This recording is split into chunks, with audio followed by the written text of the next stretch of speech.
ఇంత ఎంపైర్ని సృష్టించుకున్నారు కదా, ఇనీషియల్ స్టేజెస్లో కానీ ఇప్పుడు కానీ, do you see it as a business or a service?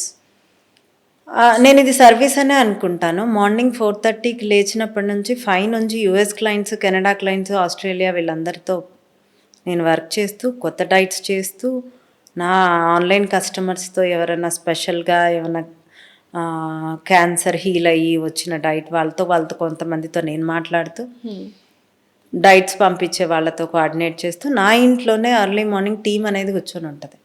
Okay. నేను మళ్ళీ నైట్ వెళ్ళేదాకా మళ్ళీ నేను ఐఎమ్ గివింగ్ ఫ్రీ టిప్స్, చిట్కాలు చెప్తున్నాను. నేను ఏది రండి జాయిన్ అవ్వండి అని చెప్పినవి నా ఇన్స్టాలో అసలు కొంచెమే ఉంటాయి.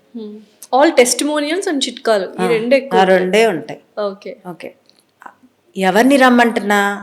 పీసీఓడి ఉందా రండి, డయాబెటీస్ ఉందా రండి, ఇన్సులిన్ రెసిస్టెన్స్ ఉందా రండి, ఇన్ఫ్లమేషన్ ఉందా రండి, బాడీ పెయిన్స్ ఉన్నాయా రండి, ఆర్థరైటిస్ ఉందా రండి. ప్రాబ్లమ్స్ ఉండే వాళ్ళవే నాకు ఇష్టం.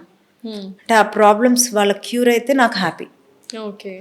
వాళ్ళు కట్టే మనీ వల్ల కూడా నాకు హ్యాపీ రాదు. I know how much I'm earning. Okay. నాకు ఎవ్రీడే స్ట్రెస్సే ఉంటుంది.